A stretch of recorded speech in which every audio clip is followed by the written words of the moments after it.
J'ai l'impression qu'enfin, la Ligue 1 a des bons hauts niveau. Alors, dans la vie, j'aurais voulu dire en fait que j'ai l'impression que la Ligue 1 de cette année, ça va être un peu une Ligue 1 disruptive. Et m'expliquer. De quoi, à quel moment je date ça? Bah tout simplement, je veux pas faire le fan basique, lambda, un peu bête, mais j'ai l'impression qu'en fait, Vincent Labrune a lancé un mouvement. Ah. Si je dois dater Quoi, l'arrivée ce de Bielsa? changement de philosophie, de mentalité dans la tête des présidents et qui a impulsé quelque chose un petit peu, moi je le date de l'arrivée de Marcelo Bielsa qui a été une disruption totale, disruption tactique, non. disruption Ça peut être communicationnelle l'arrivée d'Ancelotti. et disruption institutionnelle. Tactique, communicationnelle, institutionnelle. Non, pourquoi? Parce que les gros Oui, enfin, avaient déjà donné le ton. communicationnel. Les gros avaient déjà donné le ton. Paris Saint-Germain, Monaco, Ancelotti, Ranieri.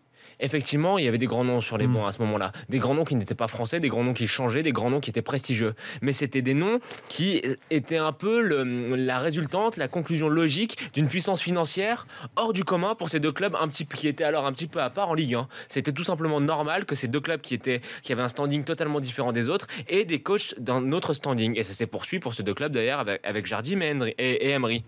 Mais pour moi, c'était un phénomène vraiment normal. Là, ce que je remarque, c'est que, messieurs, dames, la Ligue 1 2.0 est arrivée. Ce n'est plus les gros clubs qui ont le droit d'avoir des coachs de qualité. C'est aussi les clubs un petit peu moyens, les sans-dents qui ont le droit de se payer une belle nana pour une saison. Voilà. Et alors, moi, de voir Nice avec Favre, de voir Nantes avec Conceição et Ranieri, ce qui est encore plus prestigieux parce que Ranieri a un prestige et une aura que Conceição n'avait pas, de voir tous ces clubs-là, de voir Saint-Etienne qui essaye de voir un petit peu à l'étranger avec pourquoi pas Oscar Garcia, de voir tous ces petits clubs qui sont des clubs moyens et qu'on pensait voués à toujours recycler les mêmes médiocres qui squattaient les bancs de Ligue 1, de les voir changer, de les voir s'ouvrir, de les voir choisir un autre modèle, de les voir essayer de tenter quelque chose d'autre. Je trouve ça quand même extraordinairement excitant. J'ai l'impression que la Ligue 1 est en marche, pour pas faire de jeu de mots, et qu'on va enfin vraiment progresser dans le football français avec ce changement des têtes pensantes des équipes.